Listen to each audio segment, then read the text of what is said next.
কথার সাথে আসলে একমত নেই। মানে সবাই একটা স্লোগান দেয় না যে রক্ত যখন দিয়েছে রক্ত আরো দিব।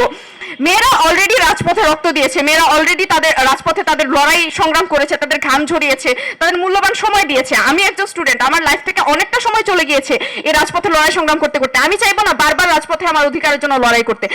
মানে আমার একটা অধিকারের জন্য রাজপথে যদি আমার 3 থেকে 4 বার নামতে হয়, তাহলে আমার জীবনের আর অন্য মানে কাজগুলো আমি করব কখন? আমাদের করণীয় অনেক কিছুই আছে। অনেকে বলতে পারবে যে মেয়েরা এখন সরকার যে জুলাই সনদ বাস্তবায়ন করতে গড়িমসি করছে, মেয়েরা আসলে রাস্তায় নেমে আন্দোলন করতে পারে। আমার মনে হয় না যে রাস্তায় নেমে আন্দোলন করার মতো সেই এনার্জি বা সেই শক্তি এবং সেই লোকবল আর আছে। মেয়েরা আসলে ওই পরিমাণে এখন আর নাই, বা মেয়েরা আসলে রাজপথে নামতে অতটা ইন্টারেস্টেড না। ওই যে বললাম, আপনারা ট্যাগিং করছেন, আপনারা ফ্রেমিং করছেন, আপনারা একটা বাজে অ্যাঙ্গেল থেকে একটা রিল নিয়ে ছেড়ে দিচ্ছেন, আপনার ভিউ ব্যবসা হচ্ছে। অনেক একদল আরেক দলের মেয়েদেরকে নিয়ে স্লাট শেমিং করে তারা মজা নিচ্ছে, তাদের রাজনীতিটা উপরের দিকে উঠে যাচ্ছে। কিন্তু যে মেয়েরা রাজনীতিতে আসছে, সে যে দলের মেয়ে হোক না কেন, আমি বলবো প্রত্যেকটা দলের মেয়ে, প্রত্যেকটা রাজনৈতিক দলের মেয়েরা আসলে এখানে নোংরাভাবে ফ্রেমিং এর শিকার হওয়ার কারণে তারা রাজনীতি থেকে দূরে সরে যাচ্ছে।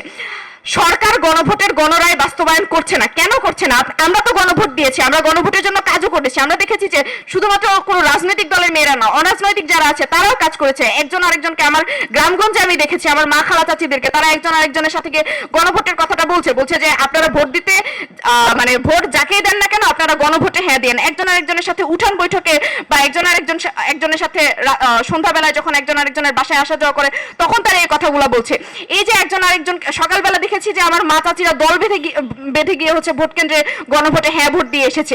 ওই গণভোটটা, আমি যে গণভোটে হ্যাঁ দিলাম, সেই গণভোটটা এখনো পর্যন্ত সরকার বাস্তবায়ন করছে না। এর কারণে আবারও আমাকে রাজপথে কেন নামতে হবে? মানে কয়বার আমরা রাজপথে নামবো? আর রাজপথে নামার জন্য সেই লোকবল সেই পরিমাণে হচ্ছে, সেই পরিমাণে যে স্ট্রংনেসটা থাকা দরকার। একটা মেয়েকে কতবার মানে স্লাট শেমিং করা যায়? আপনারা 100 বার স্লাট শেমিং করতে পারেন, কিন্তু সেই 100 বার স্লাট শেমিং নেওয়ার ক্ষমতাটা আসলে আমার নাই। মানে গণভোট নিয়ে যদি কথা বলি, দেখা যাবে যে আমাকে যে সরকার গণভোট বাস্তবায়ন করছে না, এই ক্ষেত্রে আমাকে একটা ট্যাগিং দিয়ে দেওয়া হবে, আমি ছাত্র সংস্থার, বা আমি শিবিরের, বা আমি অমুক দলের, আমি তমুক দলের। এই যে আমার অধিকার নিয়ে আমি কথাটা বলতে পারছি না, অধিকার নিয়ে কথা বলার যদি কোনো জায়গা না থাকে, আমি অধিকারের লড়াইটা তাহলে করব কিভাবে? সরকার গণভোটের গণরায়টা বাস্তবায়ন করছে না, এটা কমপ্লিটলি সরকারের ব্যর্থতা। এবং আমি বলবো আমাদের বিরোধী দলে যারা আছে তারাও সঠিকভাবে এই জিনিসগুলো উত্থাপন করে সরকারের কাছ থেকে আদায় করে আনতে পারছে না। কুসুম কুসুম যে বিরোধিতার কথা আমরা শুনি, সেই সংসদে জাস্ট সংসদীয় বিতর্কের মাধ্যমে কুসুম কুসুম বিরোধিতাটা আমরা দেখছি।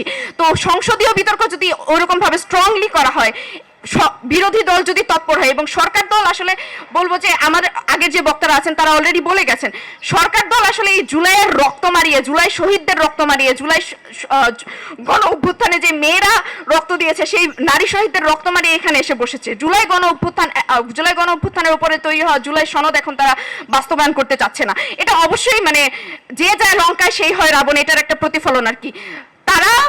তাদের যখন সময় ছিল, তারা যখন শোষিত হয়েছে, সেই শোষিত হওয়ার সময়টা থেকে উত্তরিত হয়ে তারা এখন শোষকের পর্যায়ে এসে বসেছে। শোষকের চেয়ারে যখন এসে বসেছে, তখন তাদের চরিত্র সেই রকমই হবে, সেটা হওয়াটাই স্বাভাবিক। এটা আমাদের বাংলা জাতির চিরায়ত চরিত্র।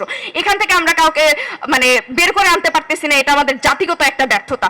সরকার গণভোটের গণরায় বাস্তবায়ন করছে না, এটা কমপ্লিটলি সরকারের ফেলিওর। এবং এই গণভোটের গণরায়টা যদি বাস্তবায়িত করতে সরকার আরো বেশি প্রলম্বিত করে এবং আরো বেশি এটাকে দীর্ঘায়িত করে, এটা নিয়ে আরো অনেক নাট্যমঞ্চ বানায়, আরো অনেক নাটক বানায়, আরো নানা ধরনের সংবিধান, এই সেই এই জিনিসগুলোর, এই আইনের ফাঁকফোকর, এটা সেটা, এই জিনিসগুলো যদি তারা দেখাতে থাকে, এটা যেমন নারীদের উপরে এটার খারাপ প্রভাব আসবে, পুরো জাতির উপরে খারাপ প্রভাব আসবে। এবং সরকার যে গণভোটের রক্ত মারিয়ে, যে জুলাই গণ অভ্যুত্থানের রক্ত মারিয়ে গণভোটের মাধ্যমে এবং যে নির্বাচনের মাধ্যমে এখানে এসে বসেছে, তারা সেই নির্বাচনটা, গণভোট যদি অবৈধ হয় তাহলে তাদের সেই নির্বাচনটা আসলে বৈধ থাকে না, সেই নির্বাচনের কোনো সার্থকতা আসলে থাকে না।